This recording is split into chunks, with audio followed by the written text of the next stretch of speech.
오늘의 주요 뉴스입니다. 청주공항을 모기지로 하는 저비용 항공사 에어로K가 탄생했습니다.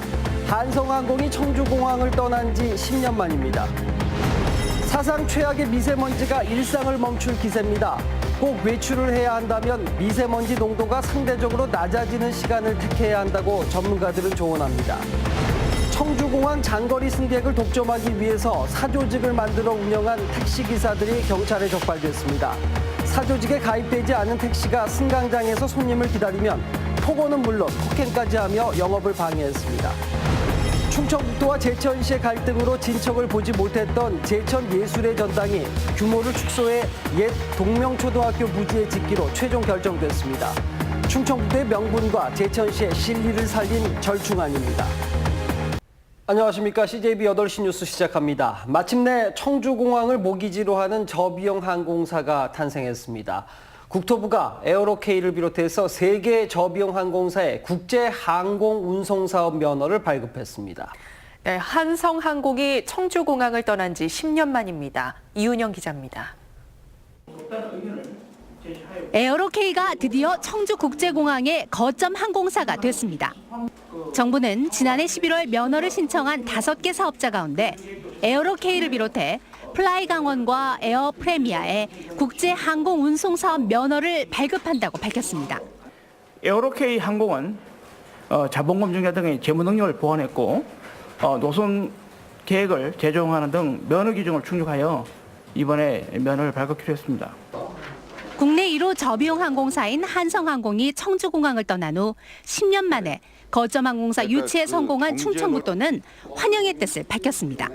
청주국제공항이 드디어 날개를 활짝 펴고 세계로 미래로 비상할 수 있게 되었습니다.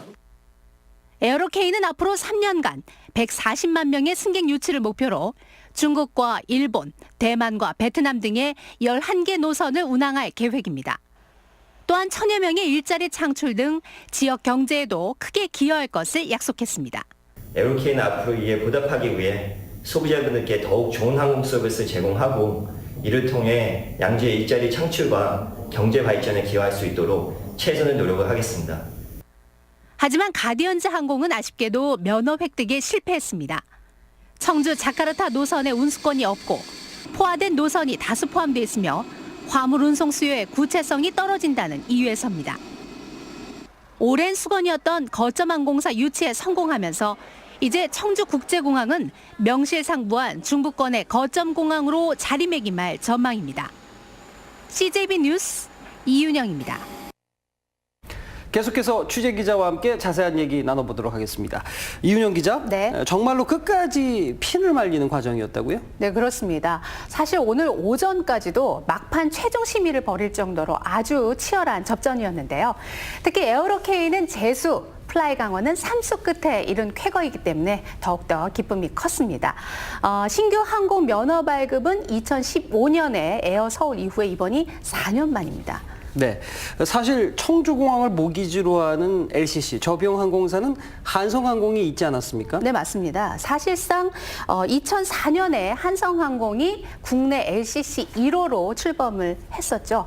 하지만 재정 압박 등으로 청주공항을 떠난 후에 무려 이번에 10년 만에 청주공항을 모기지로 하는 항공사가 탄생을 한 겁니다.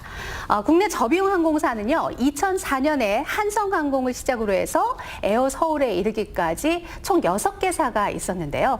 이번에 3개사가 추가로 선정이 되면서 총 9개사가 됐습니다. 네, 에어로K가 출범하면서 지역 경제는 얼마나 큰 도움이 될까요? 네, 에어로K가 제출한 사업 계획서를 살펴보면요. 2021년까지 180석 규모의 에어버스 320을 6대를 구입할 계획이라고 합니다.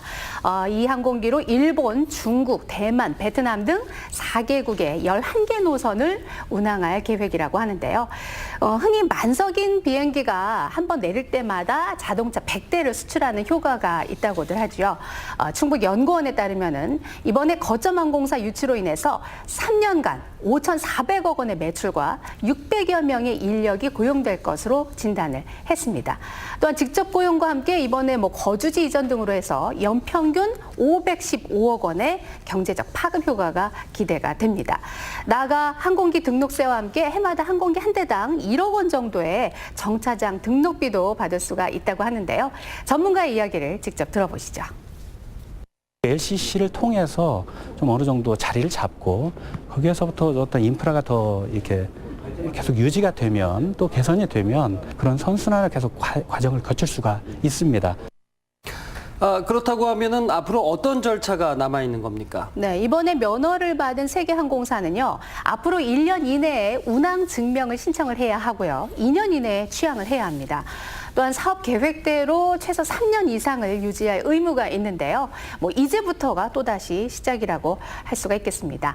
또한 인근 세종시와 천안시, 대전시 등과 협조와 협력 관계도 더욱더 공고히 해서 신수도권의 거점 공항이자 중심 공항으로서 이 청주공항의 위상을 높여야 하는 과제도 안게 됐습니다. 네, 지금까지 이윤영 기자였습니다.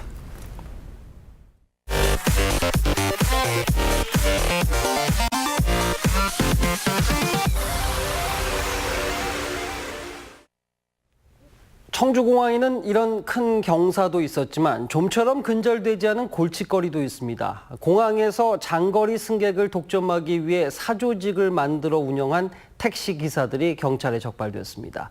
사조직에 가입되지 않은 택시가 승강장에서 손님을 기다리면 폭언은 물론 폭행까지 하면서 영업을 방해했습니다. 정진규 기자가 취재했습니다. 청주공항 택시 승강장입니다. 붉은 옷을 입은 택시기사를 다른 기사들이 둘러쌉니다. 몸싸움이 일어나는가 싶더니 곧이어 다른 기사가 달려와 목을 감아 넘어뜨립니다. 자신들의 구역인 청주공항에서 다른 택시가 영업을 시도했다는 겁니다. 경찰에 적발된 택시기사 57살 박모 씨 등 30여 명은 이 같은 사조직을 결성해 청주공항 내 장거리 택시 이용 손님을 독점했습니다. 자기들이 막아놓고 뒤에 서 있으니까 이제 막아놓고 앞에 댈 수 없는 이런 정도로 해놓고 있었지. 이들은 지난해 3월부터 최근까지 사조직 미가입 택시가 청주공항 승강장에 대기하며 폭언과 욕설을 하며 영업을 방해하고 폭력까지 행사한 혐의를 받고 있습니다.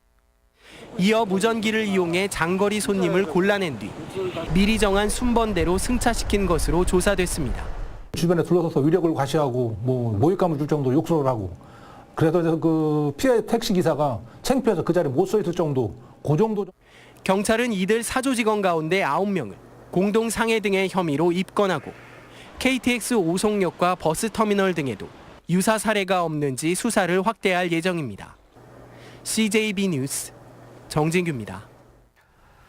네, 다음 소식입니다. 김병우 교육감이 페이스북에 한국교원대 부설고등학교를 신개념 명문고로 육성하자고 제안했습니다. 하지만 충청북도는 교육청과는 별도로 수월성 교육을 위한 사립고등학교 신설을 추진하고 있습니다. 조용관 기자가 보도합니다. 지난 1994년 개교한 한국교원대 부설고등학교입니다. 학교 시설은 낡았고 기숙사는 남자 10명이 한 방을 사용할 정도로 좁습니다. 여자 기숙사 세면대와 샤워장도 100명이 사용하기에는 턱없이 부족합니다. 김병우 교육감이 이렇게 각종 시설이 열악한 교원대 부설고를 오송으로 이전 확장해 신개념 명문고로 육성하자고 제안했습니다. 충청북도가 생각하는 명문고는 시대에 맞지 않은 모델로 국가교육 어젠다의 실험학교인 국립학교가 대안이 될 수 있다는 겁니다. 2015 개정 교육과정에서 명시하고 있는 창의융합형 인재를 양성하는 학교, 이런 것을 신개념 명문고로 할 수 있고요. 충청북도는 교원대 부설고의 오송 이전과는 별도로 사립고 신설을 검토하고 있습니다. 도내 고교를 상대로 소위 명문대 진학률을 자체 조사해 무리를 빚기도 했지만 충북에도 수월성 교육을 위한 명문고를 만들어 더 이상의 지역 우수 인재의 역의 유출을 막아야 한다고 거듭 밝혔습니다. 도지사님 생각은 거기 또 많은 그런 학교가 좀 신설되어서 같이 선의의 경쟁이라고 할까요? 그래도 시너지 효과, 각 학교의 또 특성이 있을 수 있고 그러니까. 지난해 말 교육청과 명문고 육성 협약을 한 뒤에도 평행선을 달리던 충청북도가 투트랙 전략을 통한 명문고 육성에 시동을 걸었습니다. CJB 뉴스 조윤광입니다. 사상 최악의 미세먼지에 일상이 멈춰버릴 지경입니다. 외출조차 꺼리시는 분들이 많은데 그렇다고 아예 밖에 나가지 않을 수도 없는 노릇이죠. 그래도 미세먼지 농도가 상대적으로 낮아지는 시간이 있다고 합니다. 구준혜 기자입니다. 시민들은 따스한 봄날 최악의 미세먼지에 외출을 해야 하나 말아야 하나 난처한 상황입니다. 날씨는 나오기 되게 좋은데 먼지도 많고 먼지 많은 게 눈에 보이니까 나가기 좀 겁나고 또 나오면 목도 막 칼칼하고. 그래도 부득이 나가야 한다면 언제가 좋을까? 고농도 미세먼지가 엄습했던 지난 1일 청주의 미세먼지 그래프입니다. 낮 12시부터 농도가 차차 떨어지기 시작해 오후 6시쯤 가장 낮아졌다가 다시 올라갑니다. 다음 날도 그 다음 날도 비슷한 패턴이 반복됩니다. 종일 농도 변화가 없거나 높아지기만 하던 겨울철과 달라진 형태입니다. 태양광선이 가열을 하기 시작하면 공기는 점점 가벼워지고 뜨기 시작합니다. 보상기로 주위에 깨끗한 공기가 모여들어서 농도가 더 낮아진다. 아침에 낀 안개가 한낮이 되면서 사라지거나 옅어지는 것과 같은 원리입니다. 그러나 외출을 하더라도 지켜야 할 것이 있습니다. KF80 이상의 마스크를 착용하고 미세먼지 흡입량을 늘릴 수 있는 격렬한 활동은 피해야 합니다. 전문가들은 외출 후에는 반드시 몸을 깨끗이 씻고 노폐물 배출에 효과가 있는 물과 비타민을 충분히 섭취해 줄 것을 권하고 있습니다. 하지만 가급적 외부 활동을 최소화하는 게 미세먼지로부터 건강을 지키는 근본적인 방법이라고 조언합니다. CJB 뉴스 구준혜입니다. 미래해양과학관 건립을 위한 유치추진위원회 발족과 100만인 서명운동이 오늘 도청 대회의실에서 개최됐습니다. 충청북도는 바다가 없는 충북의 미래해양과학관 건립 분위기 조성을 위해 각계 인사 40명으로 구성된 유치추진위원회를 발족하고 전 국민을 대상으로 100만인 서명운동을 벌여 청와대와 국회 등에 전달할 계획입니다. 네, 다음 뉴스입니다. 충청북도와 제천시의 갈등으로 진척을 보지 못했던 제천 예술의 전당이 규모를 축소해 옛 동명초등학교 부지에 짓기로 최종 결정됐습니다. 충청북도의 명분과 제천시의 실리를 살린 절충안이란 평가입니다. 장원석 기자입니다. 충청북도는 옛 동명초 부지에 1,200석 규모의 예술의 전당을 고수해왔습니다. 하지만 끈질긴 줄다리기 끝에 규모를 800석으로 줄이고 남은 부지에 제천시의 요구인 세명대 상생 캠퍼스와 시민광장을 유치하기로 했습니다. 충청북도는 실시 설계까지 마친 입지 유지를, 제천시는 구도심 활성화를 관철시킨 절충안입니다. 우리는 도비 200억을 받아야 될 입장이고 그래서 지자체가 완벽하게 합의가 된 사항입니다. 제천시가 예술의 전당 입지로 주장했던 세명대 내 부지에는 국민체육센터가 건립됩니다. 정부의 공모 사업에 최종 선정돼 71억 원을 들여 3,000제곱미터의 수영장 등 체육시설을 짓기로 확정했습니다. 정생교육 형식이나 아니면 학생들이 또 동아리 활동이라든가 부림토의할 수 있는 그 작은 학습 공간을 만든다고 봐야 되겠죠. 예술의 전당과 국민체육센터는 내년 3월 동시 착공돼 오는 2021년 완공됩니다. 한편 제천시는 용역 중인 충청북도 자치연수원 북부권 이전과 관련해서도 전담팀을 구성해 본격적인 유치전에 돌입했습니다. CJB 뉴스 장원석입니다.